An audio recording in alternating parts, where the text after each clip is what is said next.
ఆంధ్రప్రదేశ్ రాజకీయాల్లో 2029 ఎన్నికల దిశగా ఇప్పటి నుంచే వ్యూహాత్మక సమీకరణాలు వేగం పుంజుకుంటున్నాయి. 2024 ఎన్నికల్లో భారీ విజయంతో అధికారంలోకి వచ్చిన టీడీపీ, జనసేన, బీజేపీ కూటమి ఆ విజయాన్ని ఒక్కసారి జరిగిన రాజకీయ పరిణామంగా కాకుండా దీర్ఘకాలిక ప్రజా మద్దతుగా మార్చుకోవాలనే లక్ష్యంతో ముందుకు సాగుతుంది. అధికారంలోకి వచ్చిన 2 ఏళ్లకే ఎన్నికల వ్యూహాలను అమలు చేస్తూ గతంలో ప్రత్యర్థి పార్టీలకు బలమైన కోటలుగా ఉన్న ప్రాంతాలపై ప్రత్యేక దృష్టి సారిస్తుంది. కూటమి వ్యూహంలో 2 ప్రాంతాలకు అత్యంత ప్రాధాన్యం కనిపిస్తుంది. ఒకటి రాయలసీమ, రెండోది ఉత్తరాంధ్ర. ఈ 2 ప్రాంతాలు ఒకప్పుడు వైసీపీకి ప్రధాన రాజకీయ బలంగా నిలిచాయి. కానీ 2024 ఎన్నికల్లో పరిస్థితులు మారాయి. ఆ మార్పు తాత్కాలికంగా కాకుండా శాశ్వత రాజకీయ ఆధిపత్యంగా మారాలని కూటమి నాయకత్వం ప్రయత్నిస్తున్నట్లు కనిపిస్తుంది.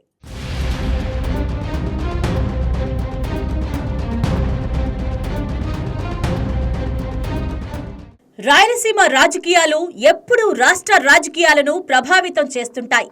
ఉమ్మడి కడప, కర్నూలు, అనంతపురం, చిత్తూరు జిల్లాలో ఒకప్పుడు కాంగ్రెస్ బలంగా ఉండేది.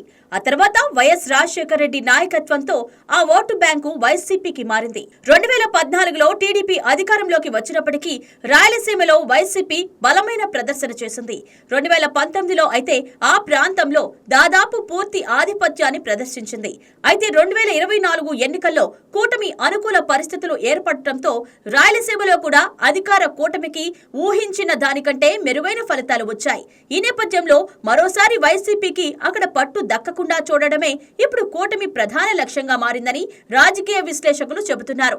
అందుకే రాయలసీమలో రాజకీయ ప్రచారం కంటే అభివృద్ధినే ప్రధాన ఆయుధంగా ఉపయోగించాలని సీఎం చంద్రబాబు నాయుడు నిర్ణయించుకున్నట్లు కనిపిస్తోంది. గతంలో మాదిరిగా కేవలం హామీలు ఇవ్వడం కాకుండా పెట్టుబడులు, పరిశ్రమలు, ఉద్యోగాల సృష్టి ద్వారా ప్రజల్లో విశ్వాసాన్ని పెంచాలని ప్రభుత్వం ప్రయత్నిస్తోంది. రాయలసీమలో పారిశ్రామిక అభివృద్ధికి ప్రభుత్వం ప్రత్యేక ప్రాధాన్యం ఇస్తోంది. తిరుపతి జిల్లా శ్రీ సిటీ ఇప్పటికే అంతర్జాతీయ పెట్టుబడులకు కేంద్రంగా ఎదగగా అనంతపురం జిల్లాలో ఆటోమొబైల్, ఎలక్ట్రానిక్స్ తయారీ రంగాలకు సంబంధించిన పెట్టుబడులను ఆకర్షించే ప్రయత్నాలు జరుగుతున్నాయి. కడప, కర్నూలు జిల్లాలో కూడా తయారీ పరిశ్రమలు, లాజిస్టిక్స్, మౌలిక వసతుల అభివృద్ధిపై ప్రభుత్వం దృష్టి పెట్టినట్లు తెలుస్తోంది. ఈ ప్రాజెక్టుల ద్వారా స్థానిక యువతకు ఉద్యోగాలు లభిస్తే ప్రాంతీయ అసంతృప్తి తగ్గుతుందని ప్రభుత్వం భావిస్తోంది.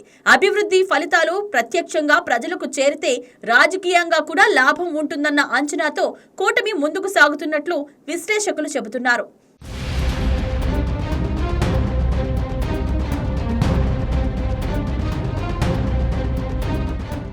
రాయలసీమతో పాటు ఉత్తరాంధ్ర కూడా కూటమి వ్యూహంలో కీలకంగా మారింది. గతంలో వైసీపీకి మంచి బలం ఉన్న ఈ ప్రాంతంలో ఇప్పుడు భారీ మౌలిక సదుపాయాల ప్రాజెక్టులను వేగవంతం చేస్తూ అభివృద్ధిని రాజకీయంగా మలచే ప్రయత్నం జరుగుతోంది. భోగాపురం అంతర్జాతీయ విమానాశ్రయం, విశాఖ రైల్వే జోన్, పోర్టుల అభివృద్ధి, పారిశ్రామిక కారిడార్లు, ఐటీ పెట్టుబడులు, డేటా సెంటర్లు, ఉక్కు పరిశ్రమల విస్తరణ వంటి ప్రాజెక్టులను ప్రభుత్వం ప్రాధాన్యంగా తీసుకుంటోంది. విశాఖపట్నాన్ని ఆర్థిక రాజధానిగా అభివృద్ధి చేయాలన్న లక్ష్యంతో అనేక రంగాల్లో పెట్టుబడులను ఆకర్షించేందుకు ప్రయత్నాలు కొనసాగుతున్నాయి. ప్రభుత్వం చేపడుతున్న ఈ ప్రాజెక్టులు ఉద్యోగాలు, మౌలిక వసతులు, పెట్టుబడుల రూపంలో ఫలితాలు ఇస్తే ఉత్తరాంధ్రలో కూడా కూటమికి దీర్ఘకాలిక రాజకీయ ప్రయోజనం కలుగుతుందని అధికార వర్గాలు భావిస్తున్నట్లు తెలుస్తోంది. రాజకీయ వర్గాల్లో వినిపిస్తున్న చర్చల ప్రకారం కూటమి కీలక నాయకులు ప్రాంతాల వారీగా ప్రత్యేక దృష్టి సారిస్తున్నట్లు కనిపిస్తోంది. సీఎం చంద్రబాబు నాయుడు రాయలసీమ, ఉత్తరాంధ్ర అభివృద్ధి కార్యక్రమాలపై ఎక్కువ దృష్టి పెడుతుండగా డిప్యూటీ సీఎం పవన్ కళ్యాణ్ ఉభయ గోదావరి జిల్లాలో కూటమి బలాన్ని మరింత బలోపేతం చేయడంపై దృష్టి పెట్టినట్లు రాజకీయ విశ్లేషణలు సూచిస్తున్నాయి. గోదావరి జిల్లాల జనసేనకు రాజకీయంగా అత్యంత కీలక ప్రాంతాలుగా భావిస్తారు. అందువల్ల అక్కడ కూటమి ఓటు బ్యాంకును కాపాడుకోవడం, స్థానిక నాయకత్వాన్ని బలోపేతం చేయడం, ప్రభుత్వ కార్యక్రమాలను ప్రజల్లోకి తీసుకువెళ్లడం వంటి అంశాలపై ప్రత్యేక శ్రద్ధ చూపుతున్నట్లు తెలుస్తోంది.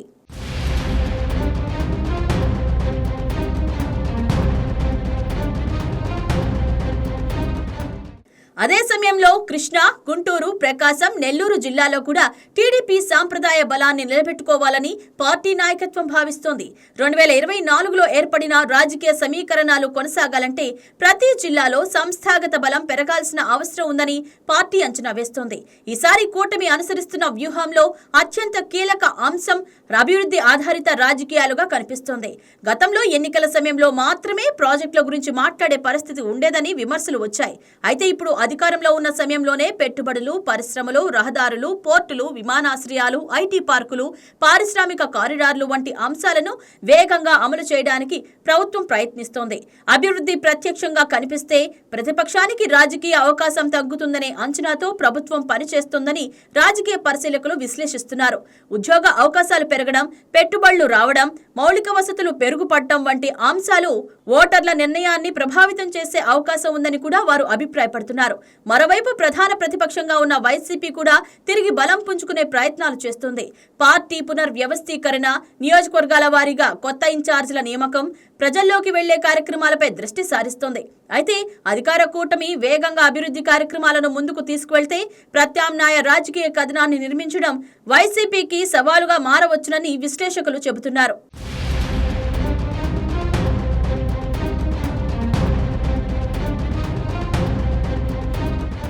అయితే రాజకీయాల్లో పరిస్థితులు ఎప్పటికప్పుడు మారుతుంటాయి. అభివృద్ధి ప్రాజెక్టులు ప్రకటించడం ఒక అంశమైతే వాటిని సమయానికి పూర్తి చేసి ప్రజలకు ప్రయోజనం చేకూర్చడం మరో కీలక అంశం. అదే కూటమి భవిష్యత్తు రాజకీయ అవకాశాలను నిర్ణయించవచ్చునని రాజకీయ విశ్లేషకులు అభిప్రాయపడుతున్నారు. ఇంకా ఎన్నికలకు సమయం ఉన్నప్పటికీ కూటమి ఇప్పటి నుంచే ప్రాంతాల వారీగా రాజకీయ ప్రణాళికలు రూపొందించడం, సంస్థాగతంగా బలపడేందుకు చర్యలు తీసుకోవడం అభివృద్ధిని ఎన్నికల అజెండాగా మలుస్తోంది. రాయలసీమలో పరిశ్రమలు, ఉత్తరాంధ్రలో మౌలిక వసతులు, గోదావరి జిల్లాలో రాజకీయ బలోపేతం మధ్య ఆంధ్రలో సాంప్రదాయ ఓటు బ్యాంకు పరిరక్షణ, ఈ 4 స్తంభాలపైనే కూటమి 2029 వ్యూహం నిర్మితమవుతోందనే అభిప్రాయం రాజకీయ వర్గాల్లో వ్యక్తమవుతోంది. మొత్తంగా చూస్తే 2029 ఎన్నికలను దృష్టిలో పెట్టుకుని ఆంధ్రప్రదేశ్లో కూటమి ప్రభుత్వం ప్రాంతాల వారీగా ప్రత్యేక వ్యూహాన్ని అమలు చేస్తున్నట్లు రాజకీయ పరిణామాలు సూచిస్తున్నాయి. ముఖ్యంగా రాయలసీమ, ఉత్తరాంధ్రలో అభివృద్ధిని ప్రధాన రాజకీయ అస్త్రంగా ఉపయోగిస్తూ గతంలో వైసీపీకి బలమైన ప్రాంతాల్లో శాశ్వత రాజకీయ ఆధిపత్యాన్ని నెలకొల్పాలనే ప్రయత్నం కనిపిస్తుంది. ఈ వ్యూహం ఎంతవరకు ఫలిస్తుంది? అభివృద్ధి రాజకీయ లాభాలుగా మారుతుందా, లేక ప్రతిపక్షం కొత్త వ్యూహాలతో తిరిగి పుంజుకుంటుందా అనేది రానున్న రోజుల్లో ఆంధ్రప్రదేశ్ రాజకీయాల్లో అత్యంత ఆసక్తికర అంశంగా మారనుంది.